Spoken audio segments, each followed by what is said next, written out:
Let's talk to animals. My name is Shannon Cutts. I'm an animal intuitive and sensitive, aka an animal communicator. This here, if you're watching the video version of our podcast blogcast today, is Pearl Cutts, a bona fide animal. He is my nearly 24-year-old feathered sidekick, and he never misses an episode. And today we are talking with Laura Marie Appleman from Wisconsin. She's with Laura Marie, your AC.com. And we are in season 3 here of Let's Talk to Animals, which means if you've been following along for a while, we have the first 2 seasons where we really just kind of demystified a little bit, de-wooed what is animal communication, who can do it, how does it happen, how can you learn, what is it good for, that kind of sort of thing. And then now here in season 3, we're kind of taking a look at the what's next.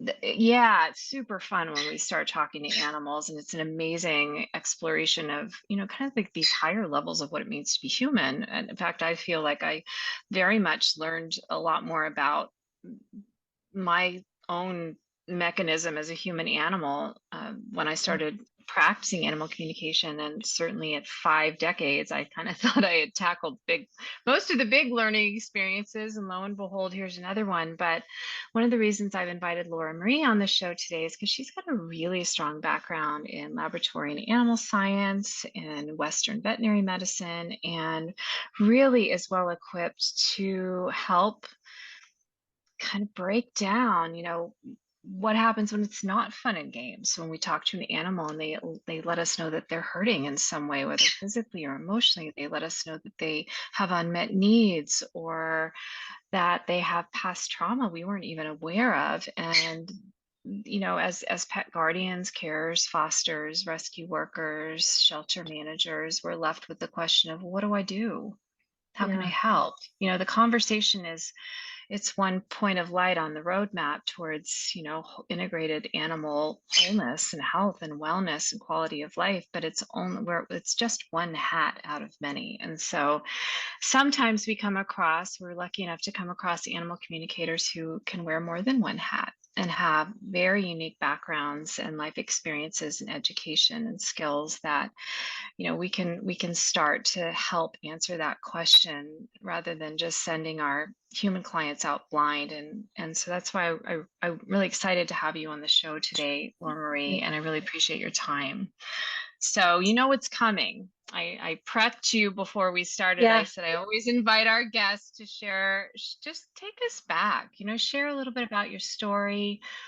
What did it take to get to where you are now? Some of the obstacles and opportunities, and kind of just share a little bit about what you do, who you So are and what you do. I have a really strong background in science, and looking back, the only reason I pursued science is because that was really the only thing I was good at. I wasn't very good at math. I was terrible at English studies, but somebody had told me, "You're really good at science. You should do that." And I have to say, along that journey, looking back, I can't say that the classes I terribly enjoyed, but I was good at them. And because I work in science, because I work in the medical field, I'm also a recovering type A personality. And I think a lot of people can relate to that, where you're very logical. You try to analyze everything to death. And this has been a real journey for me too, because I used to try and control everything in my life, so very left-brained, very much trying to analyze and organize everything. And when you learn to work with the animals, you really have to learn to let some of that go in order to really free up your mind and be able to work with them. And originally, I didn't pursue animal communication. I actually studied as a dog trainer. And I did that for almost 2 years. I thought that was going to be my journey because I thought that's how I was going to help people. And when I was studying as a dog trainer, I was terrible at it, quite honestly. I would get very distracted by what the animals were doing. And if something was difficult for them, I would sit there and I would think, I wonder why this is so difficult. I wonder why they're struggling with this when the other one got it just fine. And I would kind of sit with them. And at the time I didn't do animal communication, but I really wanted to know more about them. And somebody randomly reached out to me and sent me a picture of their animal to connect with. And I had no idea what that meant at all. I had no idea what they were even asking me. And admittedly, my answers were correct. So, then I started pursuing animal communication a little bit more to understand how to be consistent and how to really meet with them on a heart level and understand them more, and realize that was really more of my journey on how to help them. And along that way, I started studying, Reiki and alternative therapies along that line too. And that just opened up a whole new world for me that I really wasn't expecting to really find along that journey for sure. So I would say now, having worked with the animals, and I think you'll understand this, I feel so much calmer than I used to, because there's that, they bring out that calmness in you. And in order to do the animal communication, you really do have to quiet your mind and learn how to live in the present moment. And I have to say, that wasn't always easy on the journey. There was a lot of stumbling blocks for me. You're essentially unlearning years of what you've done and been taught and how you act in order to be able to communicate with animals. But for anybody out there that's really aspiring to do this, and you feel really left brained, it's able to be done. If I did it, that means anybody is able to do it, right? With a Well, strong background. what I So, love, and my intuitive teacher, Sonia Choquette, often quotes Einstein as saying, either nothing's a miracle or everything's a miracle. And so I've kind of ported that over, and especially when I'm working with my own animal communication students, and I'm saying, either this is a universal language that truly is available to all species, or yeah, it's not. yeah, So it's the premise that we take going in, either with an attitude of open-minded curiosity, noticing, wondering, wanting to learn, even if we don't master it on the first or 100th try, just wanting to have the experience and being open to whatever it presents, or coming in, marching in, with our preset prejudices or sense of limitation or past failures or whatever it may be, and that may shut it down. But there is a basic operating system. And I love your background in science, because the more I kind of dig down underneath the layers, and there's books out there and there's papers and there's research that show we're kind of more alike than different. We have yeah, some functionality of seeing, hearing, smelling, tasting, sensing, knowing. We all have kind of the same basic survival wiring. And amongst the human animals, we can converse with each other, and you don't have to explain what the words good vibes or bad vibes mean.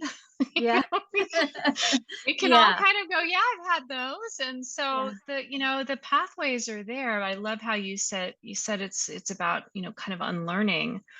I took the marketing and business. I'm just the opposite of you. Really, I mean, I faint at the sight of my own blood in others. Math, what is that? yeah, I signed up for astronomy because I thought it was astrology in college.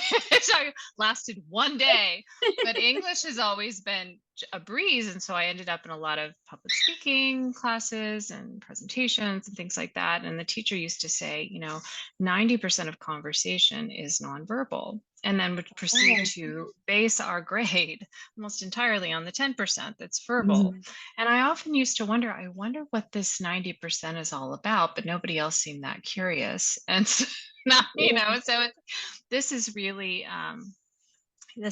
really a good place for those of you who are listening or watching. You may be getting curious and wondering and thinking, I do feel like there's a huge nonverbal component. And I feel like, Laura Marie, you mentioned it on your website too, when maybe you meet somebody and you just feel like you click with them, or they just yeah, repel you and you don't know why. It's like, yeah, what is that? yeah. That deeper energy level that we feel. And when when I explored dog training, of course, it's all about body language, right? Learning to understand body language.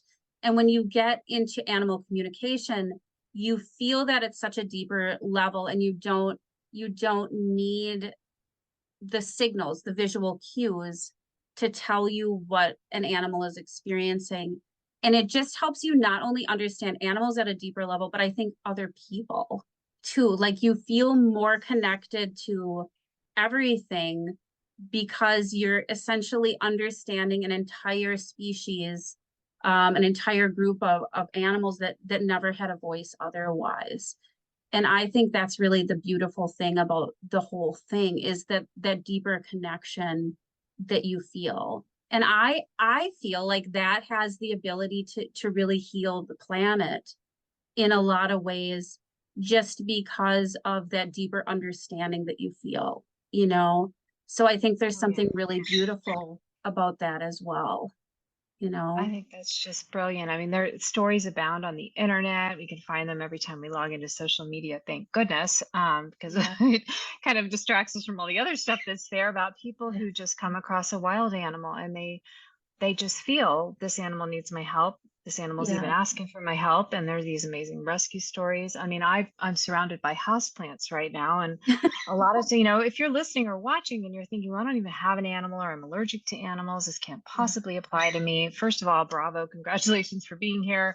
yeah, It's wonderful that you're listening anyway. And second of all, ask yourself, if you happen to have a house plant or a garden plant, if you've ever just walked over to them and thought, that plant needs something from me, maybe some water, maybe some fertilizer, and you didn't check it, and you weren't going according to a schematic on the back of a package. You were just sensing there's something that's needed here, and you just felt moved to offer. You can do the same thing with other human animals, especially when you do have a bond, like you were yeah, mentioning, Laura Marie. When you have that deeper intuitive bond, it can be difficult, more difficult, and also easier to practice with animals, human or non-human, that we have a yeah, bond with. It's yeah, easier to misunderstand or misinterpret, but it's also easier to receive information. So it's like the one part is the receiving of it, because the channel's open. Maybe we've decided we love them, we trust them, but then it's, kind of, again, what do we do with it? And that is the nuts and bolts of, what you're doing. I also have yeah. some medical intuitive training, and let me just tell you, from a non-sciencey person, I mean, if I had a different brain, I would definitely have loved to pursue science, but my brain said no right from the get-go. I finally figured out one day, about 3/4 of the way through my college career, that nobody in their right mind would ever hire me to do their taxes. And then I just thought, the C doesn't really matter. The D doesn't really matter, Yeah. because, and clearly, I mean, so we have to be, I say that, just, you have to be open to surprises, because of what you shared, how you never expected No. to Mm-mm. land here. So No. when that was first happening for you, that must have been, how did you kind of navigate through that and kind of decide you were going to trust yourself and trust this process? I started out really small, and I found like some practice sites online. And I think, having been through that experience, I just want to share with people to be very careful, because it's easy to get really turned off. Like, not everybody really understands animal communication. And sometimes they'll ask you to do things that aren't really maybe ethical, or they're just not conducive to animal communication. Like, please tell my animal not to run out of the yard. You know what I mean? Things like that. Um, but I think when I started with it, I was curious, and I had a few good moments in there, but I kind of realized people could be mean in those. Mm. And I think that could be very discouraging when you're trying to learn, and you're really trying to put yourself out there, and you feel very vulnerable in that Yeah. moment where you're trying to just start out and just see what you get. And I remember one of the first ones I did, I meditated for an hour. I got 2 lines of information that were 100% wrong, and the person just responded no. And it was crushing. It was Yeah. crushing that that was my response. But I think I so badly wanted to do it. So I found some other practice sites that I paid for that were monitored, that were much more conducive to practicing and having really good support. And I think that's so important when you're starting out on something that's really such a new journey and you're trying to learn, is to really have that proper support behind you. I know everybody has really tries to watch their finances, but this is something that if you really want to do it, it's worth spending a little extra money to make sure you have a safe place to practice. And then, as I worked with different teachers too, I kind of realized kind of the areas I wanted to focus on, and really working with the medical and health, end of life decisions, and also some behavioral as well, to really kind of focus on those and to have those be kind of my stronger areas that I worked in and really enjoy doing. And I think for me, it's as much connecting with the animal as it is with the person. You know what? You really have to have that strong bond to the person you're working with too, to be able to really help them and be able to see their needs as much as the needs of their animal when you're working with them. So I will say, some of the journey can be a little bit lonely, in the sense that everybody develops differently. And so if you're going through those moments, or you're experiencing, as a student, and you think, man, I was really good a month ago, and now I feel like I'm kind of at rock bottom. Looking back, for me, those moments when I struggled the most is when I was also growing the most. And so just to keep in mind, if you thought you were doing really good and now you're in a tough spot, look at your life where it is now. Are you really busy right now? Or are you developing new clairs? Are you just developing new tools? And that's why it feels difficult. And to really stick with that, because, it's easy to get discouraged in those moments, and it's okay to take a little break. It's okay to take a little break and regroup and get that joy back, get that excitement back, to keep pursuing it. I think that's important. Yeah. You make so many good points. One of my other business teachers, Christine Kane, shares a story that she thinks is cliched and I think is brilliant. And it's about what happens when you plant a seed. Yeah. What happens? You put the seed in the seed starter or in the soil. What happens next? We all think that the little cute green shoots come up and we're like, oh, look, a seedling. No, first that seed has to push a whole heaping load of dirt up out of the way, and just it has to actually push its way up out of the dirt. So it's like the very first thing that comes up is dirt. Yeah. And so it's such a good analogy for, and because it's a nature analogy too, it's such a good analogy for how it can feel when we're growing, Mm-hmm. and how anything unlike what we're attempting to achieve, which could mean limitations or stereotypes or the critical voices of others, or what would so and so think if they knew, or I must be nuts to what do I think about what I'm Yeah. doing, because there's that left brain component that's kind of looking at you like, do I know you? And it's like, Yeah. so we Totally. have to, yeah, so we have to, one of the aspects that you touch on so brilliantly that I really feel has been critical for me as well is, yes, there can be that lonely making factor. And so it's really calls us to learn how to befriend ourselves, really Yeah. learn how can I have my own back? A while ago, and back in another iteration of my career, when I was recovering from an eating disorder and running an online mentoring charity for people that were in recovery, I realized I was gonna have to spend 24/7, like the rest of my life, with myself. And I just didn't think I was that much fun to hang out with. And I was like, I really, I'd like to be able to feel like I could enter a room or a new experience and feel like I have, an ally at the very least, a supporter, ideally a best friend, coming with me. And so it's like, a lot of times if we do choose to do what you suggest, which is to make that little bit of extra investment, it doesn't have to be a tremendous amount of money, No. but it's like to make that investment to go with somebody who has the ethics and the standards and has taken the time to create an experience for students that holds and supports them. Once we get through that initial process, if we have built community, we're kind of on our own. That's Yeah. actually another reason for this podcast, is to help people share their stories and connect with others and just serve as a point of connection for the animal communication community, Yeah. because we crave learning how others do it. And I don't think Yeah. it's just for comparison purposes. I think it's for community purposes, because we're all kind of, I mean, I do believe what you said about the planet. I often think to myself, Mars would probably be pretty cool to visit, maybe summer break or something, but I like it here. Yeah.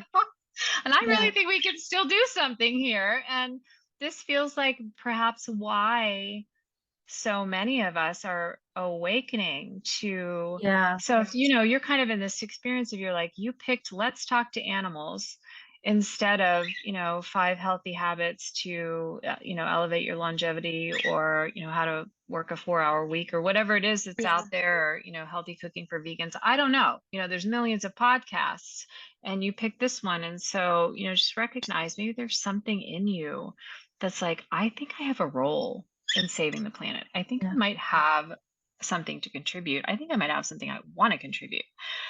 And so that's just kind of, it's like, for me, I woke up in a meditation one morning and heard, you are an animal, intuitive and sensitive. And I thought, that is fascinating, but what the heck does that mean? The one that hired animal communicators. Yeah. I didn't do animal, Yeah. people, my communicators would tell me, and I would say, oh yeah, no, that's okay. What do I owe you? Yeah. Like, I was like, no, it's too hard. It's like, it's different, but it's not difficult. And I actually think that your scientific mind really feeds in well, because a little tweak here and there, the left brain can really become a strong ally in this Yeah. process. However, it needs a little bit of checks and balances.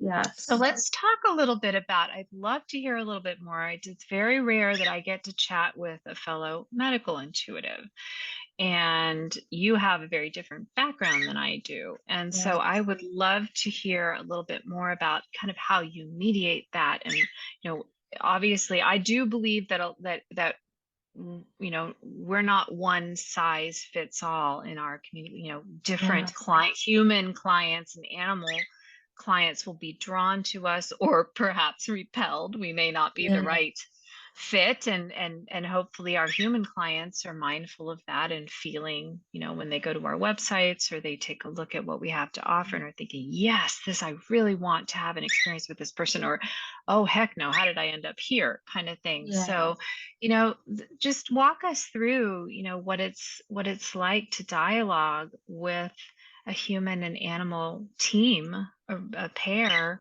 when there are some medical intuition kind of tidbits cropping up, and kind of what's that process like, because a lot of people don't even understand what medical intuition is, Yeah. let So alone how it works or how it can help.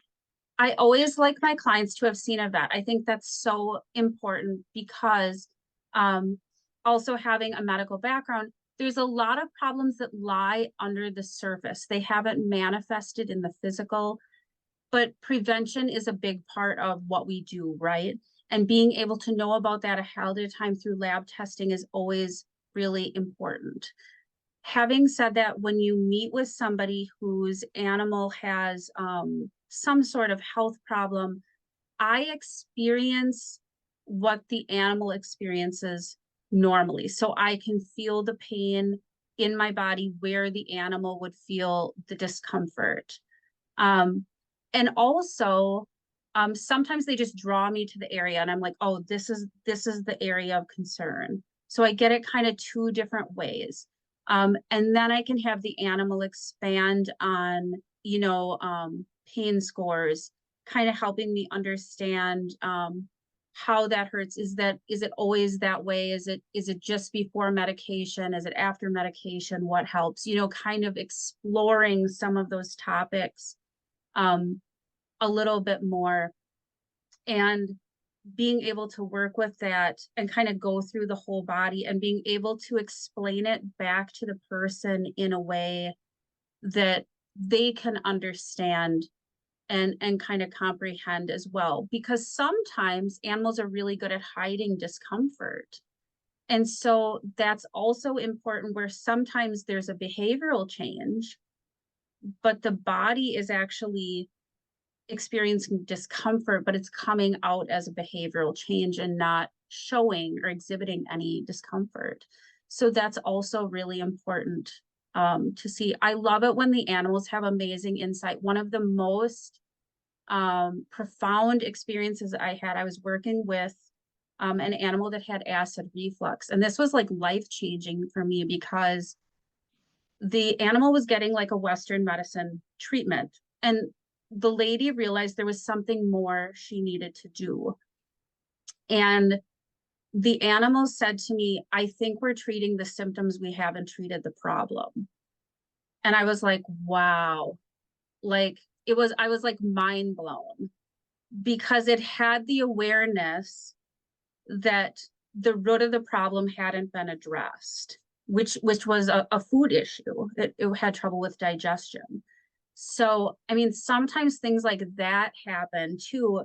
And working with other people's animals, I'm constantly learning. You know what I mean? The animals are constantly teaching and they're constantly showing me things.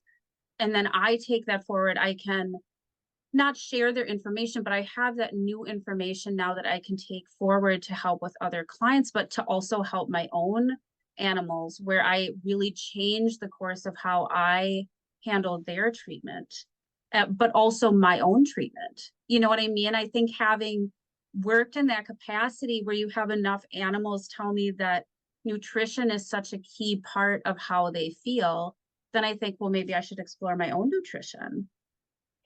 You know what I mean? Like it Yes. keeps coming up for them. Maybe this is an area I need to explore. You know, so I think it constantly is a wealth of knowledge coming through for you to constantly be exploring as well.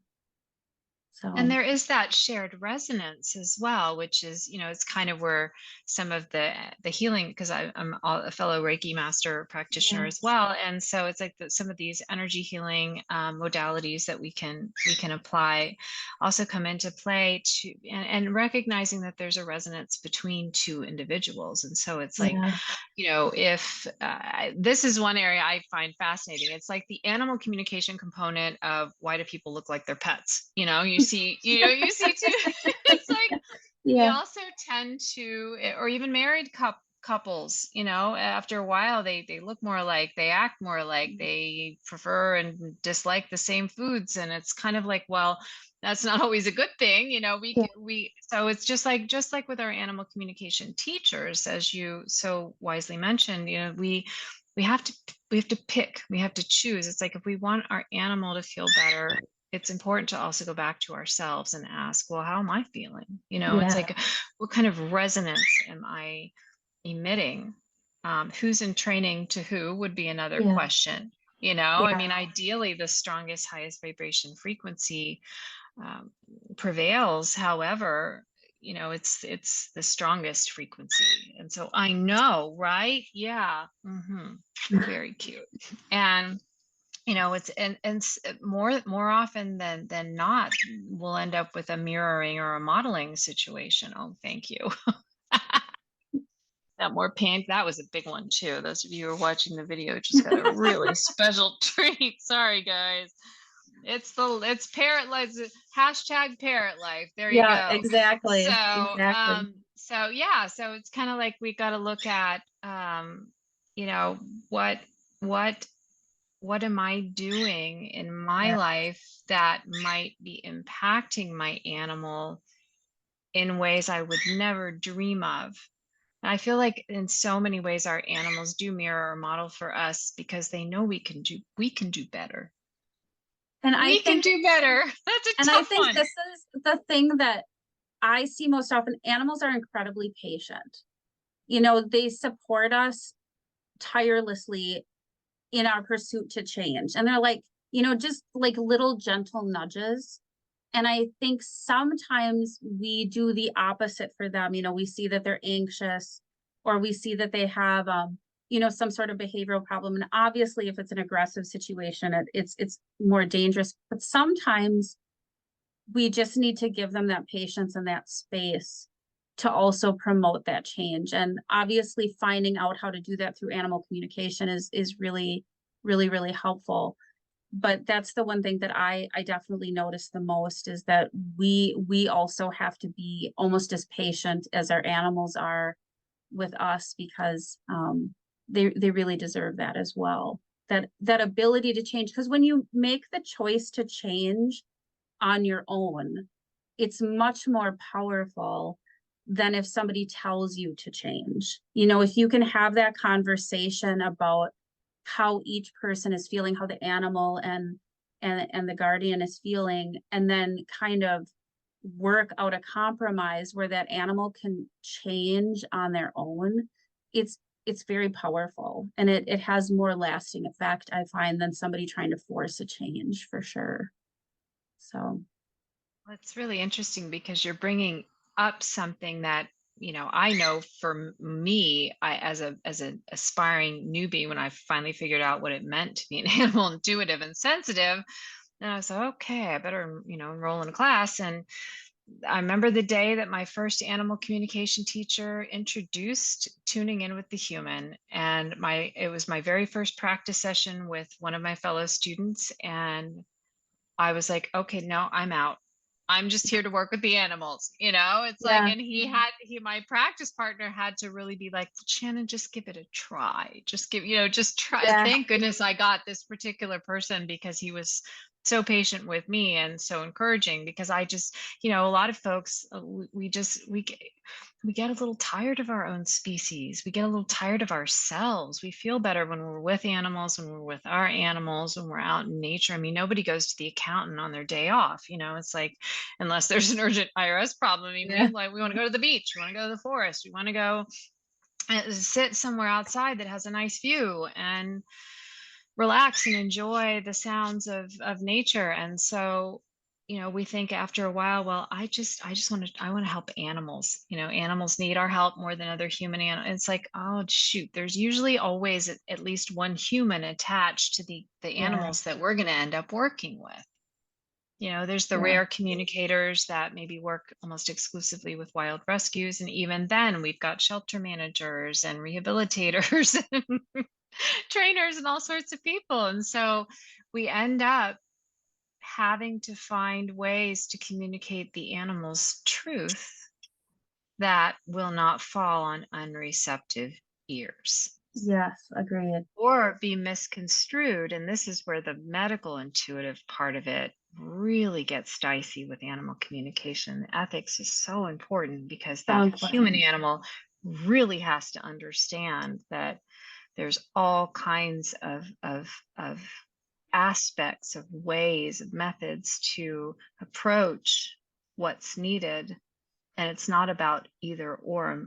Most of the time, it's about and. And I agree with that.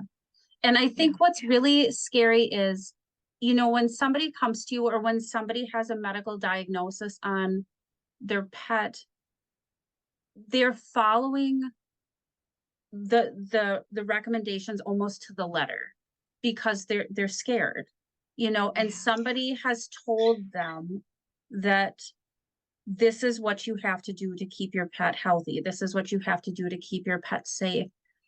And I ran into this with my own animals, because I was going to they ask you about that. Yeah. they primarily did, a Western um type medical treatment. But what happened was they couldn't offer me anything. Like, the only reason I branched out, and I'm fairly new to alternative therapies, I'm going to be completely honest, probably in the last 3 years, is because they couldn't do anything. So I have had in 2 weeks, about a year and a half ago, I had 4 dogs diagnosed with major health conditions. So 3 were fatal, and one was going to be a lifelong situation. And so initially, when you get this information, your brain wants to explode because it can't process what it's hearing. And one of the first things I had to do was let go of the things I couldn't control. And that's probably one of the hardest things, but you so badly want to focus on the fact that you can't save them. And I found, like, in those moments, I really had to focus on the things I could do. Could I change nutrition? Could I provide comfort in some other way? What supports could I put in place to make their life better? And that was huge for me. I remember Toby was diagnosed with renal failure and really bad left elbow arthritis. And I remember the vet saying to me, he'll just, he's not a candidate for Previcox, an anti-inflammatory. He'll just always have the arthritis. And his elbow was almost double the size it was. And I thought, well, that's just dumb. I thought I can't let him live like this. And I learned about red light therapy as a way to help the arthritis. And, it took about 2 weeks of treatments and the arthritis the inflammation went down. It never swelled up again. And he walked fairly normally for the rest of his life. So that really started the journey for me. And then, of course, nutrition. He wouldn't eat any of the prescription medicine or prescription food they put out. And I started to read the back of the bag, and I realized in this prescription food, one of the first ingredients was corn. And I was like, well, my dogs have never eaten corn. So then I started looking for alternatives. Plus, when I talked to Toby about this, he had told me all the food tasted like poop. He refused to eat it. He was very adamant about it because he had always loved food. And if he was going to live the rest of his life eating crappy food, he didn't want to do it. You know what I mean? And he was very adamant about it. So I was like, oh my gosh. So I started exploring and found Dr. Harvey's. Yep, that's what we use. As an alternative, and it's been fantastic. Wow. And now I have, 5 different dogs for different health reasons on a gently cooked meal, and it's been life-changing. It's incredible.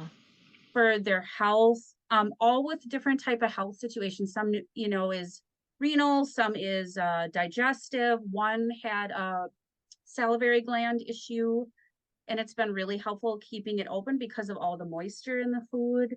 So just all these different journeys with health that have really been so life-changing for me. And I think what I noticed a lot with my animals was I've had a lot of red herrings with diagnoses.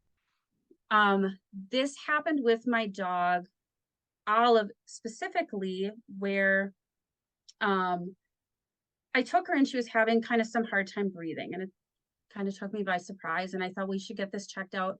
And they did an x-ray of her chest, and she has a huge tumor growing near her heart. It's actually displacing the trachea. And so they gave her days to weeks to live. They said this is clearly very aggressive.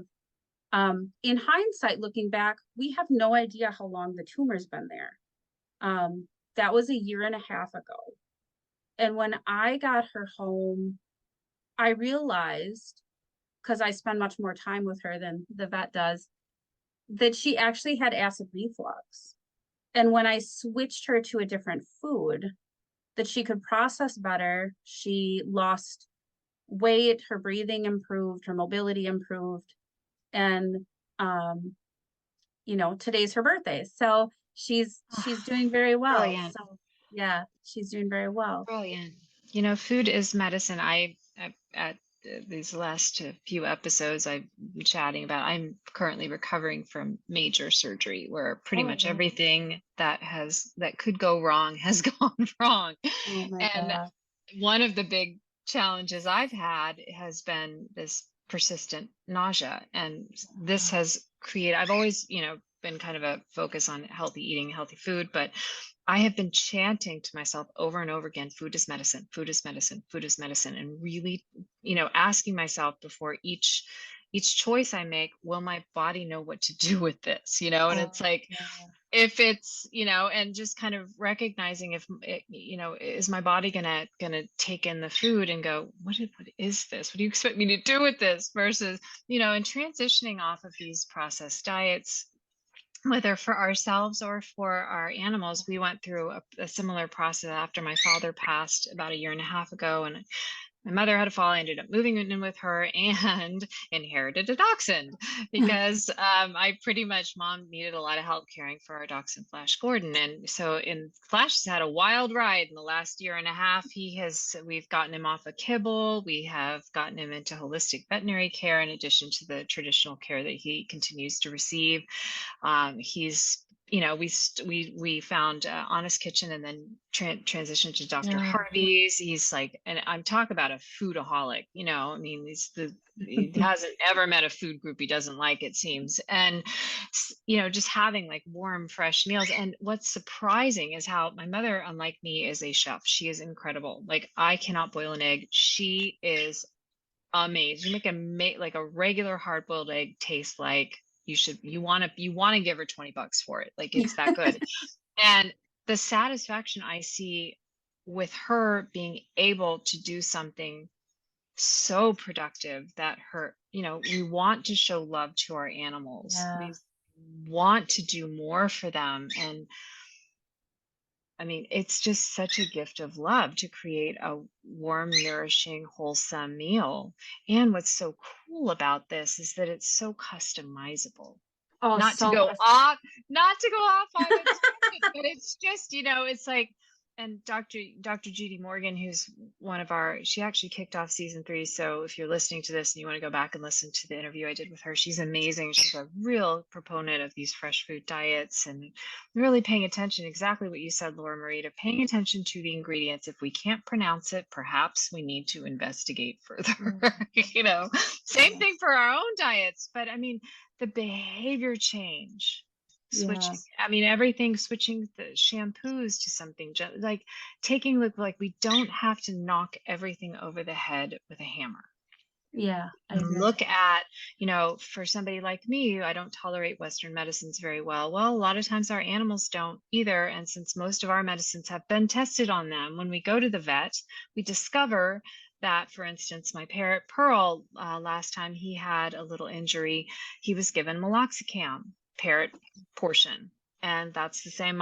We have some in our medicine cabinet for us. So it's like, we look at this and it's like, if I don't tolerate it very well, I can't necessarily expect that just because the vet says this is the right medicine, that I don't need to watch my animal really closely and see if they're tolerating it well. Yeah. And this is something that even my animals, they were on when Oliver was originally diagnosed. She was put on Previcox, she was put on gabapentin. And at one point she was giving me this feeling like I am over medicated. Like and I took her back in, we had labs redrawn, and her renal condition had progressed. Now, we can't say it's from that, but she definitely wanted to be taken off the medication. She's still on some pain medication for arthritis, but the Previcox had to go. It was just too much for her. Yeah. At that point. And now, she started doing chiropractic treatments. So good. And it's So been good. huge, So good. huge difference. I mean, so this is something where I think I almost like to experience things myself. If I'm going to take them to other people, I really like to have experienced them. So not like somebody told me that chiropractic care is really a good thing. Like I actually went and did it.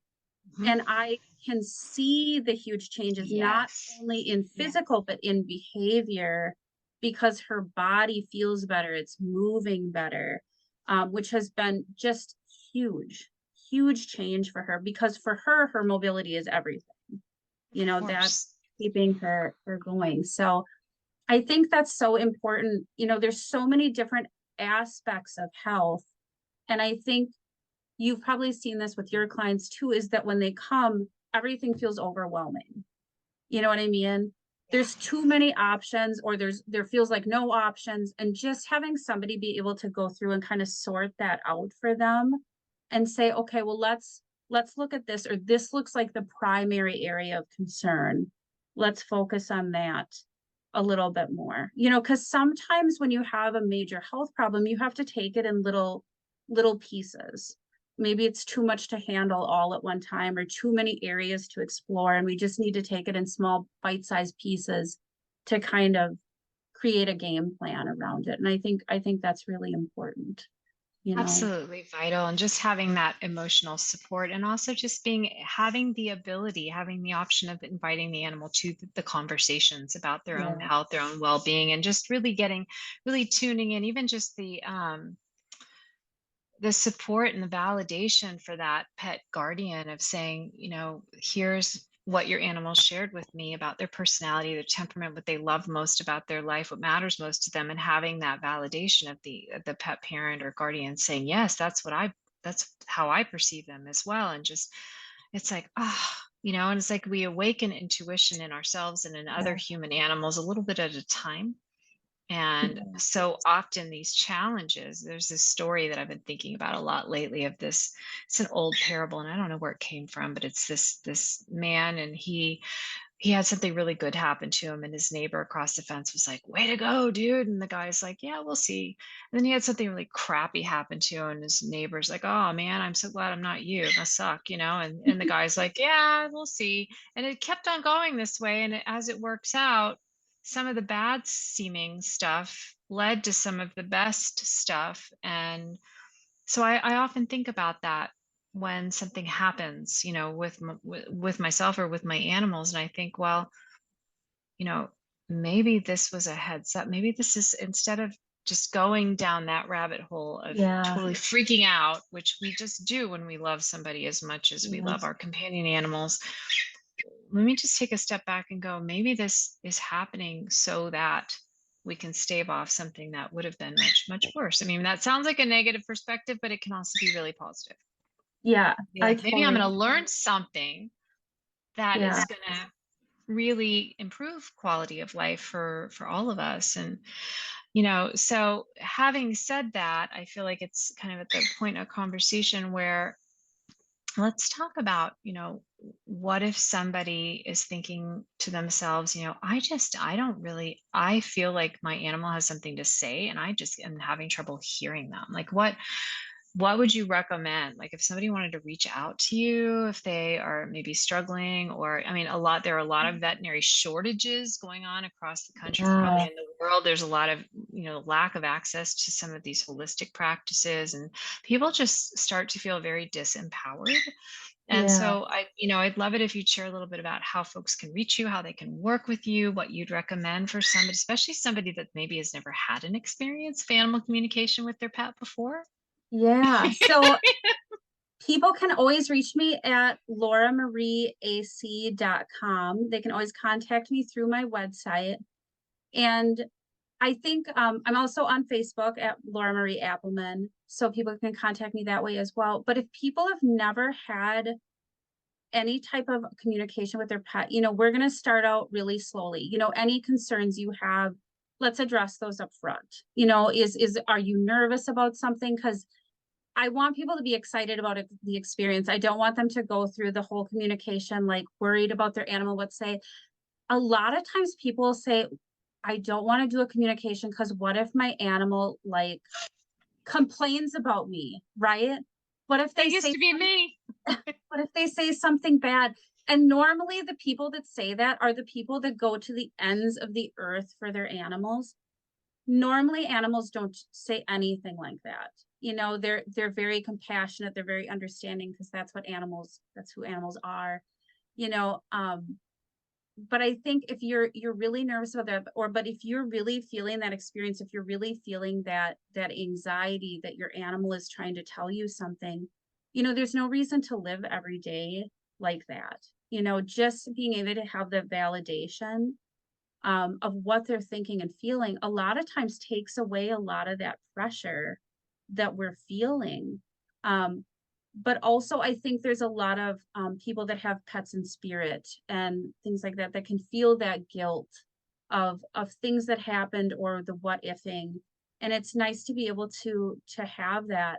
My conversations, the way I do them, are completely conversation style. So it's not me lecturing to you about the animal. We're just having an open conversation about them. And I think that's really nice because it's, like I said, it's as important for me to connect with that individual as it is with that animal, because by understanding their emotions and kind of their concerns, that helps me to kind of address things in a way that kind of helps bring that comfort back to them. And I think that's really important. Absolutely. Absolutely. Well, I've so enjoyed chatting with you, Laura Marie. It's been really a rare treat. And and again, it's like, if you're listening or you're watching and you're either considering working with an animal communicator, or you're considering, kind of embarking on your own journey of opening up your intuitive pathways and experiencing interspecies conversation, you know, we're all different. And Laura, you Absolutely. really referenced this earlier, and so it's very important to just allow yourself to have the experiences, and recognize that even the practice of choosing who you want to work with is part of awakening your intuition. Yeah. Just if you're having trouble choosing someone, because let's face it, we're getting more numerous, which is pretty darn awesome. Try just feeling it, just having a look at the website, or listening to a video, or listening to, some of these past podcasts. I've got a wonderful, if you go to animallovelanguages.com/podcast, you can, or head over to YouTube, you can listen to lots of different communicators. How does their voice sound to you? What is their manner like? And just start to feel, there's something about this person. This Yeah. is where the spark ignites, and you start to open up those pathways. We all have one or two that tend to be dominant. We all have one or two that we tend to prefer using. Yeah. And we all have different life experience, kind of the nature and nurture, where we all have different life experiences that may lend itself to practicing in different areas. And so I just want, you can never go wrong by allowing yourself to have the experience, and just recognize that whether it's a slam dunk, knock it out of the park, or it's kind of like, I don't know what that was. There's more to be revealed. Yes, There's more absolutely. experiences to be had. There's many, many, many different ways to interact across species boundaries, and there's many different ways to have a conversation. And uh, there's many opportunities to learn that you can take advantage of. And I'm just getting really distracted. Those of you who are watching the vlogcast, you're seeing somebody has decided it's time for afternoon neck feathers. And when you're almost 24 years old, but you want, you get, right? He said, well, I got what I wanted even when I was a tiny 5-week-old chick. Yes, you did. So on that note, we're very animal friendly around here. On that note, Laura Marie, it's been lovely talking with you. Truly appreciate the donation of your time and your expertise. You can find Laura Marie Appleman at lauramarieac.com. And you can find me, and more importantly, my menagerie, at animallovelanguages.com. And please do visit the podcast archives. You can fill up your podcast playlist with lots of wonderful tales of amazing conversations with animals that really, truly, they've been life-changing for me. My guests tell me that they are life-changing for them, and they are most definitely life-changing for the animals and the planet. Yeah. So if you want to be a part, this is a really good way to join in. So until next time, we look forward to welcoming you back next week for another great episode of Let's Talk to Animals, and sending you all our love, and bye for now.